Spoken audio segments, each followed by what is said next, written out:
Mamma mia! Salut les amis et bienvenue dans cette vidéo numéro 4 consacrée à la création d'un réseau social en PHP. Alors comme promis, dans cette vidéo, on va s'intéresser à quoi? À la connexion à notre base de données. Mais bien avant de commencer, je souhaite tout simplement vous montrer une toute petite astuce, ok? Alors si je veux accéder pour l'instant à notre projet, à notre réseau social, je suis obligé de taper ici localhost/tuto/social network. Et comme vous pouvez le voir, ça peut devenir ici très vite fastidieux. Ce que je souhaite faire, c'est pouvoir lancer notre réseau social en tapant tout simplement localhost 2.8000. Ce qui veut dire que voici ici le nom de l'hôte, c'est localhost, je travaille en local, et le 8000 c'est tout simplement le port, ok?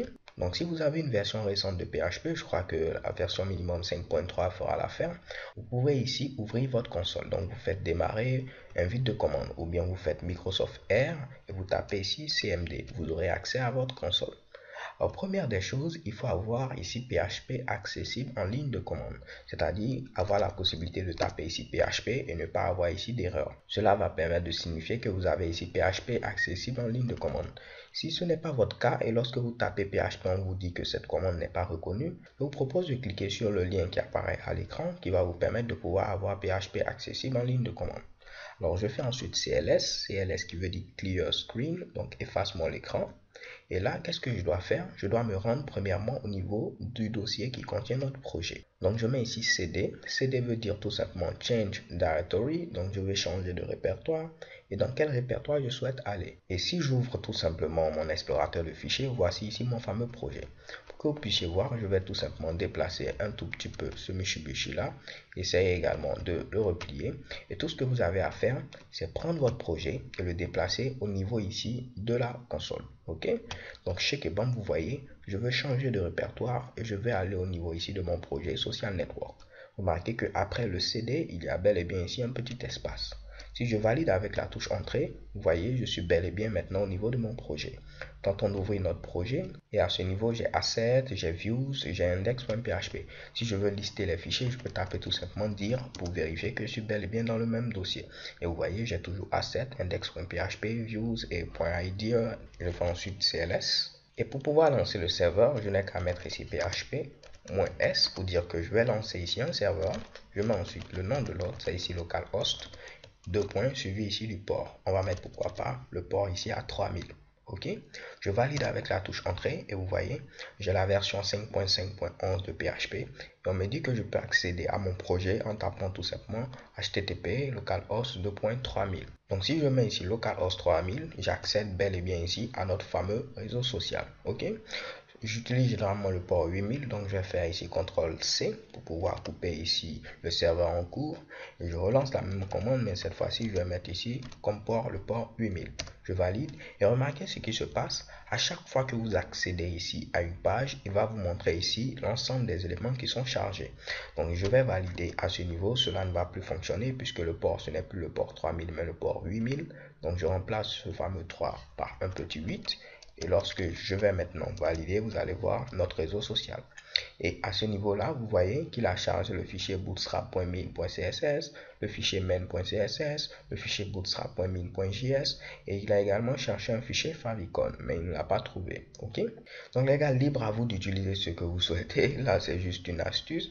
Si tout cela vous semble confus, tapez tout simplement localhost et vous vous rendez au niveau ici de votre projet en vous basant sur le dossier root. Ok? Donc cela également fonctionne à la perfection. Alors, trêve de bavardage, maintenant on va voir ici comment se connecter à notre fameuse base de données. Alors, pour ce faire, j'ai dit qu'on va utiliser l'objet PDO. PDO qui signifie PHP Data Object. Alors, pourquoi utiliser PDO? L'un des abonnés m'avait demandé d'expliquer un peu l'utilité ici de PDO par rapport à MySQL ou MySQLite. Ok? Donc, c'est très simple. Si vous utilisez ici PDO, vous avez de nombreux avantages. Donc, avec PDO, ce ne sera pas ici un code procédural, mais un code bel et bien orienté objet. Alors que si vous utilisez MySQL Connect, MySQL Query, ce sera un code procédural. Mais le premier avantage au niveau de PDO, c'est qu'il représente une couche d'abstraction à la base de données. Qu'est-ce que cela signifie? Si vous utilisez MySQL Query et MySQL Connect, cela ne va fonctionner qu'avec un seul driver, c'est MySQL. Ok? Donc si vous utilisez un autre système de gestion de base de données comme Microsoft SQL Server ou tout simplement SQLite, cela ne va pas fonctionner avec MySQL Connect, MySQL Query, puisque ces différentes fonctions sont spécifiques ici à MySQL.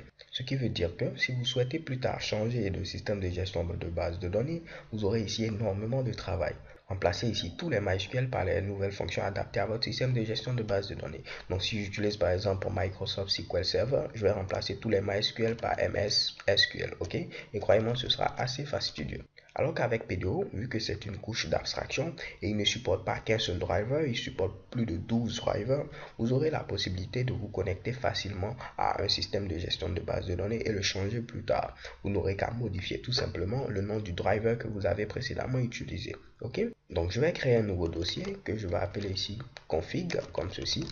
Et au niveau de ce dossier, je vais créer un fichier que je vais appeler ici database.php.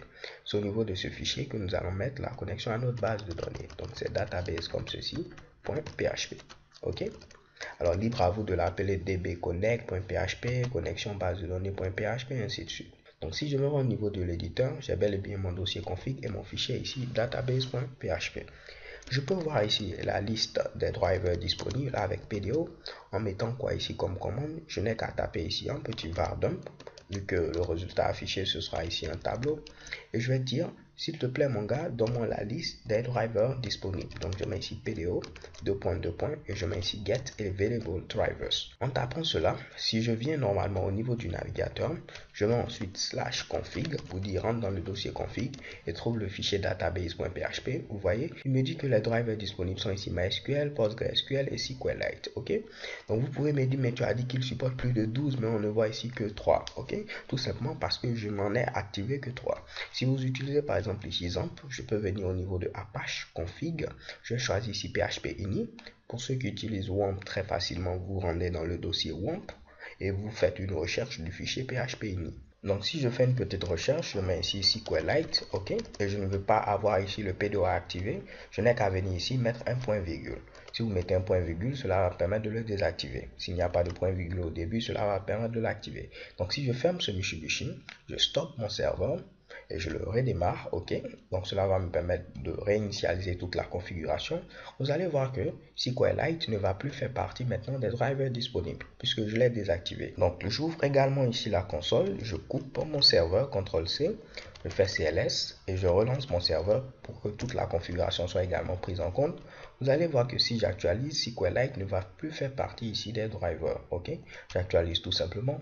Et chez Kebam, comme vous pouvez le voir, il a disparu. Donc libre à vous de vous rendre au niveau du fichier php.ini et activer tout simplement les différentes extensions que vous souhaitez. Donc revenons à nos moutons. On a donné l'un des avantages de PDO, c'est qu'il nous permet d'avoir une certaine portabilité. Donc si je veux changer de système de gestion de base de données, ce sera tout simplement facile. Autre chose, on a dit qu'il était orienté objet. Un autre grand avantage, c'est quoi? Vous avez la possibilité de faire des requêtes préparées. Et les requêtes préparées sont d'une grande utilité. Pourquoi? Parce que nous pourrons les utiliser pour éviter d'avoir certaines failles qu'on appelle injection SQL. Si votre requête est préparée, ce sera difficile de pouvoir injecter du code SQL.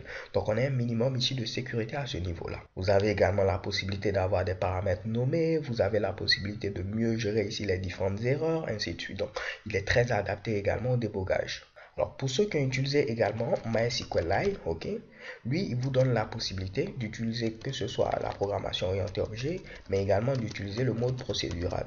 Donc, vous pouvez l'utiliser également, mais l'inconvénient est le même, il n'est accessible que pour MySQL. En plus, il ne supporte pas, je crois, les paramètres nommés. Donc, les gars, je vous conseille tout simplement d'utiliser PDO. Si vous pensez qu'à l'avenir, votre système de gestion de base de données peut être amené à changer, ou tout simplement utiliser MySQL si vous êtes sûr que cela ne va pas changer. Mais croyez-moi, on ne peut jamais être sûr à 100%. Pourquoi pas ne pas directement utiliser PDO, et si quelque chose change, on n'a pas de problème. Si quelque chose ne change pas, on n'a pas de problème, et chez Kebam, ok? Alors, trêve de bavardage, on va maintenant se connecter à la base de données. Pour ce faire, je dois créer un nouvel objet de la classe PDO. Donc, je mets ici New PDO. En premier paramètre, il faut donner ici le driver. Donc ce sera MySQL. Donc je mets à ce niveau MySQL. Ensuite, je mets deux points. Je donne le nom de l'hôte. Donc je mets ici host. Et je travaille en local. Donc ce sera ici localhost comme ceci. Ensuite, il faut mettre un point virgule et donner le nom de la base de données, donc dbname. Et le nom de la base de données, ce sera à ce niveau quoi? Je vais l'appeler ici tout simplement boom. Ensuite, je mets une virgule. Je dois donner le nom de l'utilisateur, c'est ici root. Et quel est le mot de passe? Il n'y a pas de mot de passe. Donc cela donne ce résultat-là. Donc je vais utiliser comme driver MySQL. Le nom de l'autre c'est localhost, je travaille en local. Le nom de la base de données c'est boom. Et là vous voyez ici le nom de l'utilisateur root et sans mot de passe. Les gars, croyez-moi, si vous débutez, cela peut être difficile pour vous de retenir ce Mitsubishi. Donc pour l'instant, vous pouvez copier-coller. Mais après, au fur et à mesure, cela va devenir très facile. Ok? Donc après, si on change de système de gestion de base de données, on n'aura qu'à remplacer à ce niveau-là. Par exemple ici, PostgreSQL et Shakebomb, tout va fonctionner à la perfection. Donc c'est de cette portabilité-là dont je parlais. Pas besoin de venir remplacer tous les MySQL. Oh, ce sera vraiment un travail assez fastidieux. Donc une fois que je crée mon fameux TopGem, je peux le mettre ici au niveau d'une variable que je vais appeler ici DB. Donc à partir de ce moment, DB va référencer tout simplement ma connexion à ma base de données. Donc là, si je me rends au niveau du navigateur, je dois avoir une belle erreur parce que la base de données boom n'existe pas. Ok? Donc je viens à ce niveau, je tente tout simplement d'actualiser. Et chez bon, vous voyez à ce niveau, oh, on ne connaît pas ici la base de données boom. Et également, il a levé une exception de type ici, PDO exception. Donc ce qu'on peut faire, c'est quelque chose de bien simple. On va dire, mon gars, tu vas essayer de faire ceci, s'il te plaît. Et puisqu'on sait que cela peut générer des erreurs, si tu trouves des erreurs, donc tu captures ces erreurs-là. Et généralement, ces erreurs sont du type PDO exception. Tu vas les capturer. Et tout ce que je te demande, c'est d'afficher ici le message d'erreur. Donc je mets ici erreur, deux points. Je vais le concaténer tout simplement avec $E suivi ici de getMessage. Ok? Donc cela va permettre de dire connecte-toi à la base de données, mais si une exception de type PDO exception est levée, s'il te plaît affiche-moi le message d'erreur. Donc je viens maintenant à ce niveau, vous allez voir qu'est-ce qui va se passer. Chez Kebom, je n'ai que le message d'erreur. Donc j'ai ici erreur suivi ici du message d'erreur. Base de données inconnue. Donc libre à vous de pouvoir mettre par exemple si vous êtes en mode production, c'est-à-dire si votre site est en ligne, de mettre à ce niveau impossible de se connecter à la base de données. Donc impossible de se connecter à la base de données. Désolé encore une fois pour les accents. Donc je viens à ce niveau, je tente tout simplement d'actualiser et chez Kebom, vous voyez, impossible de se connecter à la base de données. Donc nous on va laisser tout simplement le message d'erreur, ce qui va nous permettre de pouvoir déboguer un tout petit peu ce Mitsubishi là. Donc on va créer notre base de données boom.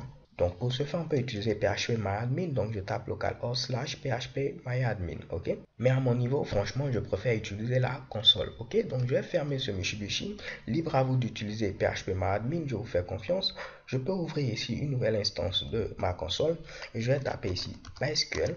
Quel est le nom de l'utilisateur? Donc c'est ici root et je vais donner ici le mot de passe. Donc je mets ici MySQL-U root-P. Donc je pouvais même les accoler ici à ce niveau là sans problème. Ok. Donc le "-U" permet de donner le nom de l'utilisateur, c'est ici root. Le "-P" permet de dire que je vais donner un mot de passe. Je valide. On me demande le mot de passe, il n'y a pas de mot de passe, donc je valide encore avec la touche entrée. Et chez Kebom, je suis bel et bien connecté ici à ce niveau là. Tout ce que j'ai à faire, je peux faire premièrement ici show databases. Cela va permettre d'afficher ici l'ensemble des bases de données. Et vous pouvez voir, j'ai plusieurs bases de données, Dadac, MySQL, phpMyAdmin et ainsi de suite. Je vais créer une nouvelle base de données, donc je mets ici create database. Quel est le nom de ma base de données? C'est tout simplement ici boom. Sans oublier de mettre un petit point virgule à la fin. Donc là, rapidement, je viens de créer une base de données boom. Validons. Et chez Kebom, vous voyez, aucune erreur, ma requête a été acceptée. Donc normalement, je ne dois plus avoir d'erreur, je dois avoir une page blanche puisque je réussis ici à me connecter maintenant à ma base de données. On va essayer de se tromper un tout petit peu. Je modifie le nom de l'utilisateur. En lieu de mettre root, je mets ici root. Et là, je vois ici, on ne connaît pas ici cet utilisateur au niveau de notre base de données. Donc là, tout est parfait à ce niveau-là. Alors, on va tenter d'harmoniser cela un tout petit peu. Vous voyez, tout est mélangé. On ne voit pas ici le nom de l'autre, la base de données. On va déclarer ici tout simplement des constantes. Donc, je peux venir ici. Je vais mettre define qui permet de définir une constante. Quel est le nom de ma constante? Je vais l'appeler tout simplement db ici host. db host pour dire tout simplement ici hot. Et l'autre, ce sera ici localhost. Ok. Je vais faire la même chose. Donc, je fais un petit copier-coller. En deuxième lieu, ce sera dbName, dbUsername, dbPassword. Donc là, je vais mettre ici dbName pour dire le nom de la base de données. Ensuite, ce sera ici dbUser. Et là, pour terminer, dbPassword. OK? Donc, il faut être beaucoup plus explicatif dans vos noms. Donc, ne vous souciez pas de la longueur. Il faut que ce soit tout simplement parlant. Donc, le nom de la base de données, c'est tout simplement ici boom. Le nom de l'utilisateur, c'est ici root. Et le mot de passe, il n'y a pas de mot de passe. Donc, tout ce que j'ai à faire, c'est remplacer ici localhost par cette fois-ci dbhost, comme ceci. OK? Je vais remplacer ici le fameux boom par ici dbName. Le nom de l'utilisateur, ce sera ici dbuser. Et pour terminer, le mot de passe, ce sera ici dbPassword. Donc là, il me faut tout simplement les concaténer. Je mets un petit point à ce niveau-là. Je mets également un petit point pour concaténer ces Mitsubishi. Donc je concatène également avec un petit point. Et là, je peux enlever ce Mitsubishi là. Donc si vous voyez, je me connecte tout simplement à ma base de données. Le nom de l'autre est présent au niveau de dbhost. On aura donc à ce niveau localhost. Ensuite ici, boom, le nom de l'utilisateur, le mot de passe. Donc très facilement, on peut modifier ici nos identifiants de connexion. Tentant de voir, on doit toujours avoir cette page blanche maintenant. Le temps d'actualiser. Et on a cette erreur là. Donc je crois que j'ai laissé dbuser en lieu place ici de dbusername. OK? Alors excusez, on vient rapidement, on tente d'actualiser et normalement notre page blanche apparaît. Check et bomb sans problème.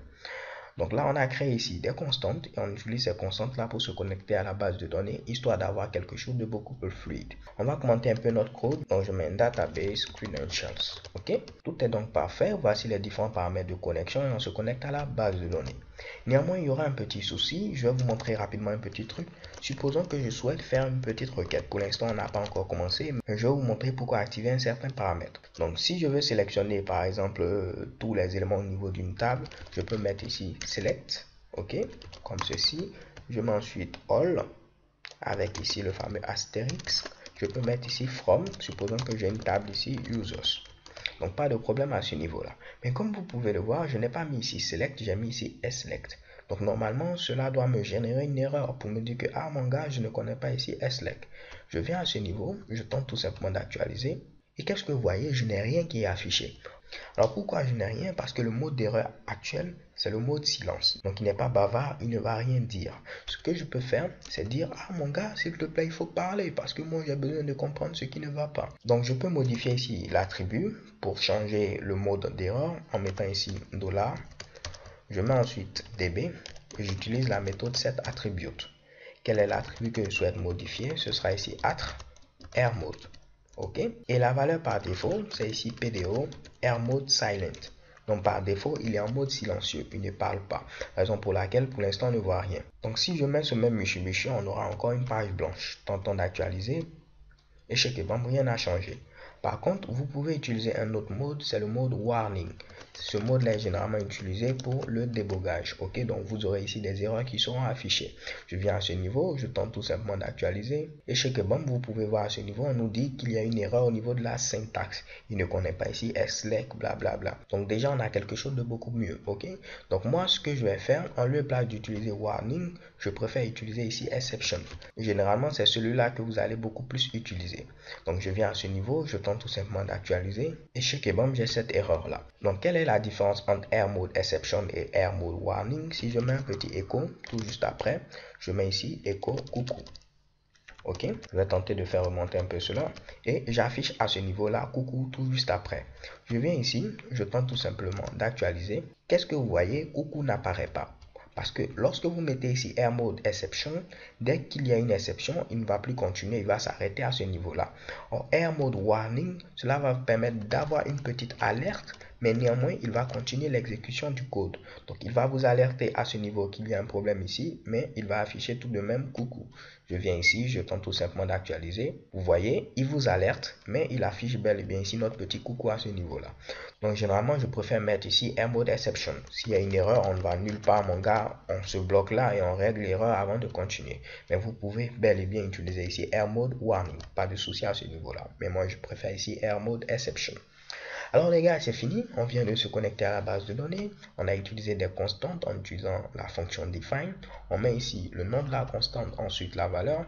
On crée un nouvel objet de la classe PDO. On donne les différents paramètres comme ceci. On met l'attribut AirMode à ici AirMode Exception pour avoir ici nos différentes exceptions et également le code qui s'arrête automatiquement dès qu'il y a un problème. Donc si je mets maintenant ici select, oups, avec un E majuscule comme ceci, je n'aurai plus de problème. Je viens à ce niveau, je tente tout simplement d'actualiser. Vous voyez que l'erreur maintenant est différente. Il n'y a plus d'erreur au niveau de la syntaxe, mais c'est tout simplement la table users qui n'existe pas. Ok. Alors les gars, c'est tout pour cette vidéo. J'espère que vous l'avez apprécié. On va tenter d'actualiser pour avoir une page blanche qui va signifier que tout est parfait. Ok. Et je vous donne tout simplement rendez-vous à la vidéo suivante. So thank you guys for watching. Don't forget to subscribe. Have a nice day. Peace.